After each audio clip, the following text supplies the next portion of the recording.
Olá! Já pararam para pensar por que algumas empresas prosperam enquanto outras, mesmo com gente super talentosa, parece que não saem do lugar?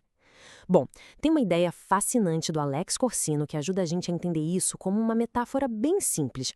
Uma empresa é como um campo de cultivo. A ideia central aqui é muito poderosa, né? O ambiente de uma organização nunca é neutro. Ele é, na verdade, o solo que vai determinar se um talento floresce ou se ele murcha. Não é só um lugar para trabalhar, é um ecossistema de verdade. E essa metáfora toda, ela é inspirada numa parábola bem antiga, a do semeador, mas totalmente repaginada para o nosso dia a dia. É um convite para a gente olhar os desafios do mundo corporativo como produtividade, liderança, de um jeito mais humano e, literalmente, mais orgânico. Então, para começar, vamos dar uma olhada nos tipos de solo, de cultura, onde os bons talentos, as nossas sementes, simplesmente não conseguem crescer. São aqueles ambientes que, de um jeito ou de outro, acabam impedindo uma boa colheita de resultados. Imagina só aquela empresa onde a missão está lá, linda na parede, mas que na prática ninguém vive aquilo. Onde as reuniões não viram ações, os e-mails se perdem e as disputas de ego consomem toda a energia. Pois é, nesse tipo de solo, as boas ideias, as sementes acabam se perdendo, como se fossem devoradas pelos pássaros da desorganização. Aqui a gente tem o famoso entusiasmo sem raiz. Sabe aquele pico de energia que vem depois de um treinamento ou de uma palestra super motivacional? Então, dura uns dias, mas como a cultura é rasa, nada realmente cria raiz. Daí, rapidinho, tudo volta a ser como era antes.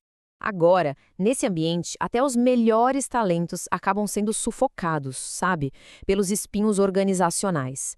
A estrutura até existe, tem métricas, estratégias, mas a politicagem, a fofoca, o jogo de poder impedem que as pessoas realmente cresçam e entreguem o seu melhor. Olhando para essa tabela, fica bem claro as diferentes formas que uma cultura pode dar errado, né? Seja pela bagunça, pela superficialidade ou pela política tóxica, o resultado final é sempre o mesmo: uma colheita bem fraca, tanto de resultados quanto de bem-estar das pessoas. Ok, então se esses são os problemas, qual seria a solução ideal? Vamos agora para o conceito de solo fértil, para entender como se constrói um ambiente assim. Uma cultura fértil não quer dizer um lugar sem regras ou sem rigor. Muito pelo contrário, é um cultivo intencional. É um lugar onde as metas e a pressão até existem, mas elas andam junto com o desenvolvimento humano, com respeito e com um acompanhamento de verdade de quem está crescendo ali. E o efeito disso é impressionante. O crescimento para de ser uma coisinha linear e vira algo exponencial. A gente não está falando de uma melhorazinha, mas de uma multiplicação real de potencial e de resultados. A fonte da nossa análise sugere que sementes em solo fértil podem produzir 30, 60 ou até 100 vezes mais. É uma metáfora muito forte para o que acontece com a produtividade e com o engajamento quando o ambiente é o certo. Mas atenção, o solo não é o único fator nessa equação. A qualidade das sementes, ou seja, das pessoas, também importa, e muito. E aqui entra uma camada de complexidade bem importante. A responsabilidade é dupla. Não adianta só ter um solo bom, é preciso ter sementes boas. E o contrário também é verdade. Então, o ponto crucial é exatamente este. Um profissional excelente não vai conseguir ter sucesso numa cultura tóxica. E um profissional tóxico, por outro lado, pode estragar até a melhor das culturas. É a interação entre a pessoa e o ambiente que, no fim das contas, define o resultado. Isso nos leva para uma abordagem mais consciente. Gerenciar pessoas não é sobre sair cortando por impulso, sabe? É sobre observar, entender e só então decidir com maturidade, pensando sempre no bem de todo o ecossistema. Às vezes, claro, é preciso agir, mas sempre com muito cuidado e com estratégia.